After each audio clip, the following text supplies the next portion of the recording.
Today we're checking out another Alex Bale video, the war theory. Let's check it out right now. Oh shit, what the hell?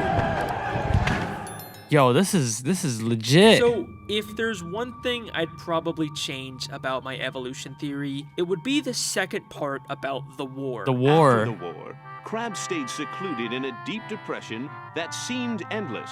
I think there definitely was a war in Bikini Bottom, but I don't think it was between evolved and primitive fish anymore. It was against There is humans. just way more evidence that the war Mr. Krabs fought in was actually a war between fish and humans. Oh I shit. think this concept for a human war has been secretly present in the show from the very start. Every single building in Bikini Bottom is made out of some sort of debris from the human world. Now this is a reference to how exhaust marine pipes and shit ecosystems like that. in real life often form around things that fell from the surface. But the debris isn't always just random objects or pollution. A surprising amount of the buildings feel like they're from the aftermath of a massive war. There are a ton of buildings made out of sunken ships. But there's also anchors, submarines, lobster traps, bait and tackle boxes, undersea mines. There's even a building made out of a dead bucket of fish. If you really look at the show's aesthetic, it gives the impression that Bikini Bottom is an Adventure Time style post-apocalyptic what the wasteland fuck? where a massive war between humans and fish took place. Mr. Krabs Navy Convention Center is literally a giant torpedo. We get further confirmation of this as early as season 1 Hooky, when a bunch of humans start fishing in Bikini Bottom. Pay close attention to how Mr. Krabs reacts. They're back!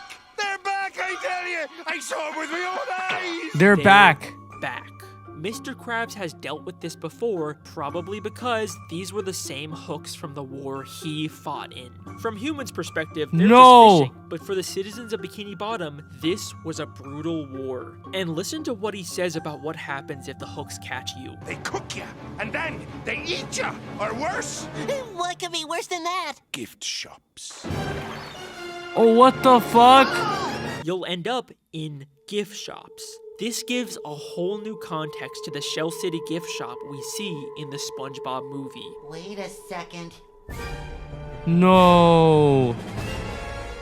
Those fish are dead. All these dead fish are victims from the human war. Look, the gift shop in Hooky even has a very similar sign to the Shell City gift shop. Among the dead fish in Shell City, we specifically see the same type of royal seahorses King Neptune uses, which makes sense because as King of the Sea, he would probably be the one commanding the army to go fight the humans. Movie Neptune even talks about Shell City like he has personal experience with it. My crown is in the Forbidden Shell City! Oh, the Forbidden Shell City. City has ever returned! I guess this could also mean Mr. Puff was a victim of the war, but I kind of prefer the idea from my new Mrs. Puff mini theory. We also see giant hooks all over Mr. Krabs' Yeah, it's like he won all these things. Other human fishing tools. There's even a picture of the Bikini Bottom museum ship before it was sunk in the war and later turned into a museum. Oh, what the There's also this fuck? picture of a human pirate. And before you say anything, He probably killed him. This is not Patchy. It's probably just someone he fought in the war. Listen, I still definitely think these pictures could be Pearl's mother, and she's still the source of the Krabby Patty meat. But instead of Mr. Krabs killing her, she was probably just a casualty of the human war, and Mr. Krabs just found her dead body and adopted her orphan daughter. There's also the Hook Museum, which with this context looks much more just like a straight up war museum. Now, these are smaller hooks, so I initially thought maybe this was just a museum of hooks made by evolved fish to catch primitive fish like clams, but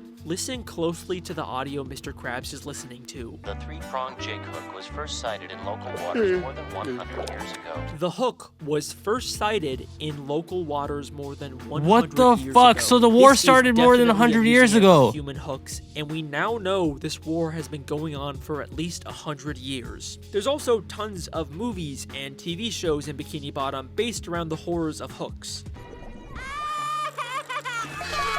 Tonight's frightening feature. Yo, it's The idea becoming a of this meme human now. war is everywhere in the show, and it's played a big role in shaping the culture of Bikini Bottom. But here's the strange thing about all of this. The Bikini Bottom we see today is not at war. The only time we see humans fishing in Bikini Bottom is in this one single episode, and Mr. Krabs even says they're back. They're back! as if this is not a normal occurrence. This implies that the humans previously stopped attacking for some reason. So, what ended this great human war that lasted for at least 100 years? Well, clearly humans and fish have a much more peaceful relationship now. The entire SpongeBob SquarePants show is made by humans with the help of certain fish, including Mr. Krabs, who used to fight against them. What if the reason why the war ended It's an alliance. was because of this show? The original human research team that was mentioned in the SpongeBob Pitch Bible showed the world that Bikini Bottom had extremely intelligent life and proved that instead of killing the fish, they could peacefully profit off of them by making their lives into a TV show. What the SpongeBob fuck? doesn't even know it, but I think he might be the reason why a 100-year-long brutal war between humans and fish has come to a peaceful end. And that is the human No war way. theory.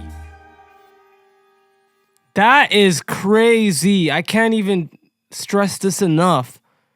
I do agree. I feel like it's SpongeBob SquarePants, the reason why the show, or not the show, the reason why everyone's safe from the hooks. That's why Mr. Krabs loves SpongeBob as well as everyone else. Squidward being the exception. But man, what do you guys think about this theory? I am just flabbergasted. This is a crazy one. Like, where does this info come from?